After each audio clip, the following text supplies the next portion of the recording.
In this unit, I'm going to build some theory from MapReduce algorithms. This theory will eventually lead us to some lower bounds, and that in turn lets us assert that particular algorithms are as efficient as a MapReduce algorithm for a problem can be. There are several ingredients to the theory. First, we need the notion of reducer size, the maximum amount of data that a reducer can have as input. We also need the notion of replication rate, the average number of key-value pairs generated by a mapper on one input. One goal is to prove lower bounds on the replication rate as a function of reducer size. That is, the smaller the reducer size, the bigger the replication rate. Another essential ingredient to the theory is the mapping schema, a description of how outputs for a problem relate to inputs. We characterize a problem by its mapping schema, and we use the properties of that schema to put an upper bound on how many outputs can be covered by one reducer with a given reducer size. That, in turn, lets us get lower bounds on replication rate as a function of reducer size. We're now going to introduce a model that lets us discuss the best way to trade off communication for the number of reducers used. The elements of the model are simple, but the conclusions are interesting. There is a set of inputs. In the drug interaction example we just talked about, each drug and its megabyte-long record is an input. And there is a set of outputs. The output for a pair of drugs is the conclusion whether there is a statistically significant interaction between those two drugs.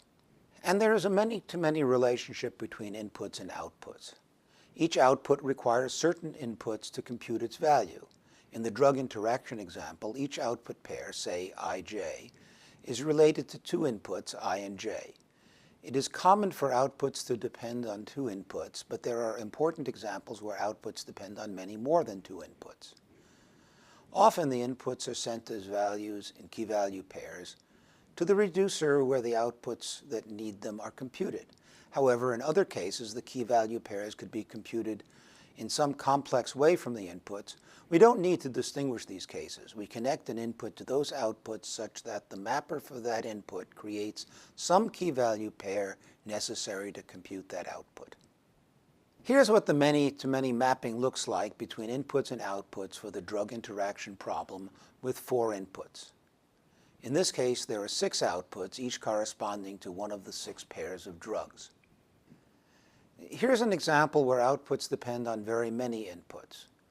We want to multiply n by n matrices. There are thus 2n squared inputs, one for each of the elements of the 2 input matrices, and n squared outputs, one for each element of the result matrix. Okay, look at a single output, say in row I and column j. If you remember your matrix multiplication, you know that this one output is computed by taking the dot product of the ith row and the jth column. Thus, each output is related to 2n inputs. There's a subtlety in our model that is not apparent from the examples of drug interactions and matrix multiplication. In these cases, the input set is fixed, and the output values depend on the inputs, but which outputs are made is also fixed. But in some important examples, what we call the inputs and outputs are really an envelope encompassing all those hypothetical inputs that might occur in some run of the algorithm, and all the outputs that might be made depending upon what combinations of inputs are present. In an execution of the algorithm, the actual inputs are a subset of the hypothetical inputs. A hypothetical output is made if and only if it can be made from whatever inputs are available. In some applications, we can only make an output if all its inputs are present, and in others, we can make an output if at least one of its input is present, or there might be other options as well. To see the difference, consider the problem of taking the natural join of 2 relations. R with attributes or column names A and B, and S with attributes B and C. If you are unfamiliar with the concept of the natural join, we're looking for pairs of tuples, one from R and one from S, that agree on their B columns. Any such pair of tuples is spliced together to form a tuple with the A value from the R tuple, the common B value, and the C value from the S tuple. That is, we get those tuples A, B, C such that AB, that is this, forms a tuple of the R relation, and BC forms a tuple in the S relation. In principle, the inputs are all possible tuples in R and all the possible tuples in S. That is, we assume the attributes A, B, and C have finite domains, and any pair of values, one from the domain of A and the other from the domain of B, could be a tuple of R. So these are one group of hypothetical inputs. Also, any value from the domain of B can be matched with any value in the domain of C to form a possible tuple of S, so these are the other hypothetical inputs. Similarly, the possible outputs are all those triples A, B, C, such that each component is taken from the corresponding domain.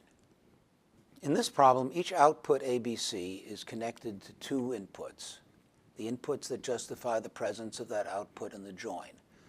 Those two inputs are R of AB and S of BC. In practice, the actual relations R and S will have only a subset of the hypothetical inputs. So when we compute the join, we want to make an output ABC only when both of the inputs that join to make the tuple are present on the input. So the actual outputs will also be a fraction of the hypothetical outputs. For example, if 1/10 of the possible tuples of R are present, and 1/10 of the possible tuples of S are present, then we would expect about 1/100th of the possible outputs to be made. The true number of outputs could be different depending on the particular tuples chosen. Now we're going to talk about two parameters that describe a MapReduce algorithm. The first, which we'll talk about here, is the reducer size. Next, we'll talk about replication rate, which is a measure of how high the communication cost is. The reducer size for an algorithm, which we'll denote by Q in what follows, is the maximum number of inputs that we allow for one reducer.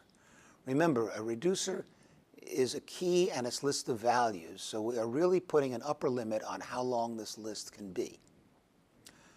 One reason we might want to put such a limit on reducer size is so that we're able to execute the reduce function for one reducer in main memory. But there might be other reasons. For example, we might want to put a smaller limit on reducer size to force there to be lots of available parallelism. Remember, hypothetical inputs are assigned to reducers when we design the algorithm. That is, the map function must be designed to generate certain key value pairs, knowing only that its one input exists. We don't know in advance which inputs will be present. However, if we know what fraction of all possible inputs will be present, we can use a value of reducer size that is larger than we want the actual number of inputs to a reducer to be. For example, suppose that we decide we want no more than 1 million inputs to any reducer, and that bound is necessary to enable the reducer to do its work in main memory. Suppose we also know that 10% of all the hypothetical inputs will actually be there when we run the algorithm. Then we might design the algorithm with a Q of 10 million, figuring that the 10 million values that might be sent to the reducer, on average only 1 million of them will really be there, and things will work well in main memory. We have to be a little careful. As long as the problem inputs are chosen independently, then we can expect each reducer to have close to the average number of inputs, and we'll be okay. Maybe you want to set Q a little lower than 10 million to account for the fact that there will be some statistical variation, and we don't want any of the reducers to get more than 1 million inputs. But what if the inputs are seriously skewed, that is, not selected randomly? For example, we're joining R of AB with S of BC, and many of the actual tuples have the same B value. Then it is possible that our strategy for sending inputs to reducer will send many more than average to some of the reducers, and those reducers will cause problems. For example, they may not be able to run in main memory, and the need for repeated disk IOs will make them take much more time than the others. In that case, we have to lower Q well below its expected value. Now let's introduce the other important parameter of MapReduce algorithms, the replication rate. Formally, it is the average number of key value pairs created by one mapper, or put another way, it is the average number of outputs to which an input is connected. For many problems, this fan-out will be the same for all inputs. We'll use R throughout the discussion to stand for the replication rate, and it helps to think of the replication rate as the communication cost per input. The relationship between reducer size and replication rate depends on the number of reducers we need and the input size.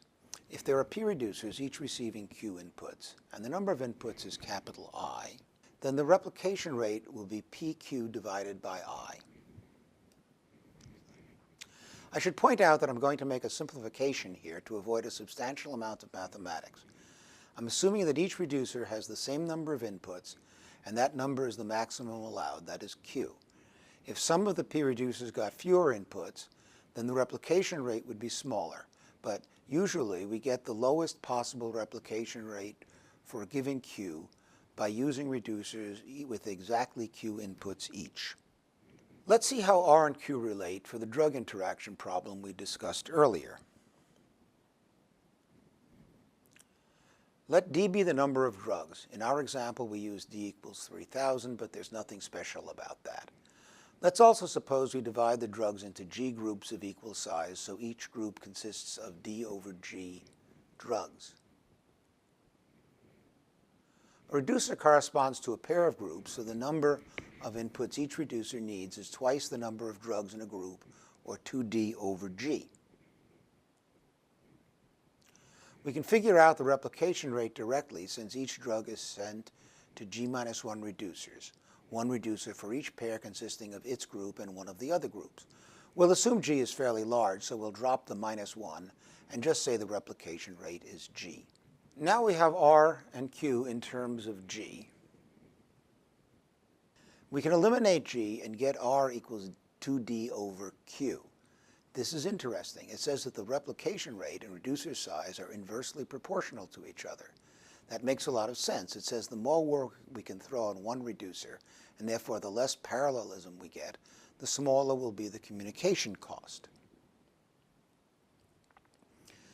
There might be some confusion with the relationship R equals PQ over I that we learned in the previous slide. Superficially, it looks like R grows in proportion to Q, not inversely. But P is also a variable here, and P is inversely proportional to the square of Q.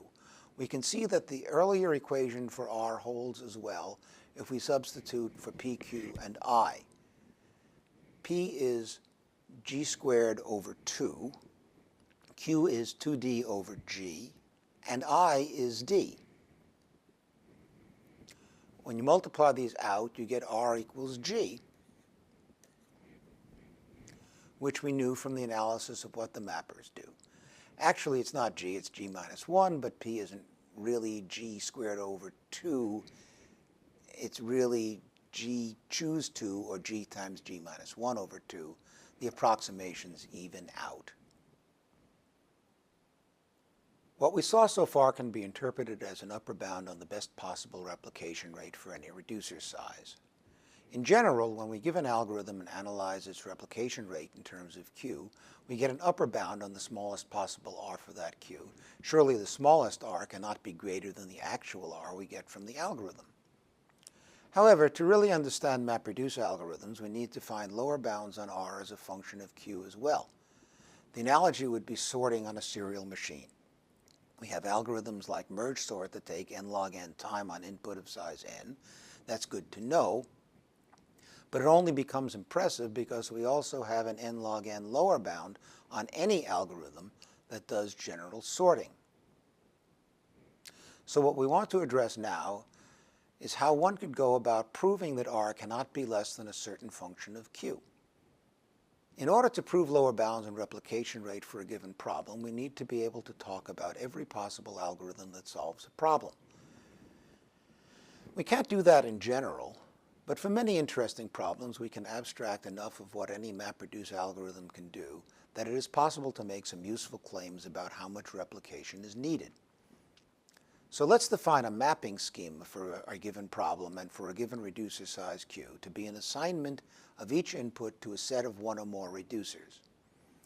There are two conditions this assignment must obey in order for the mapping schema to be considered as solving the problem with this reducer size. First, of course, we can't assign more than q inputs to any one reducer.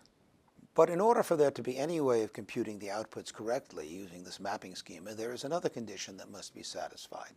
For each output, there is at least one reducer that is capable of computing the output. In order to compute an output, the reducer must have as inputs all the inputs on which that output depends. When a reducer gets all the inputs an output needs, we'll say the reducer covers that output. There are two really important points I want you to bear in mind about mapping schemas. First, from any MapReduce algorithm, we can find a mapping schema. The mapping schema doesn't tell us about the algorithm. For example, it doesn't say how the outputs are computed from the inputs. It doesn't tell us, in a case where several reducers each have all the inputs needed to produce an output, which of them actually produces it. It doesn't say how the mappers generate key-value pairs so that the right reducers will get a given input. But we can be sure that if there is an output such that no reducer gets all the inputs that output needs, then the algorithm cannot correctly produce that output. And I also want you to observe that it is the requirement for a mapping schema that makes MapReduce algorithms a special case of parallel algorithms in general. We can't just take any parallel algorithm and implement it as a single MapReduce job. Now, I want to apply the mapping schema idea to the problem of drug interactions and get a lower bound on replication rate as a function of the reducer size q. As we shall see, the algorithm we already suggested for the problem is almost as good as possible. We'll again assume that there are d drugs to compare, and the limit on the reducer size is q. First, the critical observation in all lower bound proofs is to put an upper bound on how many outputs a reducer can cover. In this case, the reducer gets q drug records as inputs. The only outputs it can cover are the pairs of drugs that it has received. There are choose 2 of these, which I'm going to approximate as q squared over 2. Technically, the exact number is q times q minus 1 over 2, but for large q, there is negligible difference. But among all the reducers, there are d choose 2 outputs that must be covered. Again, I'll approximate the choose 2 by squaring and dividing by 2. So there are approximately d squared over 2 outputs to cover somewhere. So if we divide the number of outputs by the number of outputs one reducer can cover, it's that, we get the minimum number of reducers that must exist. In this case, the number is d squared over q squared.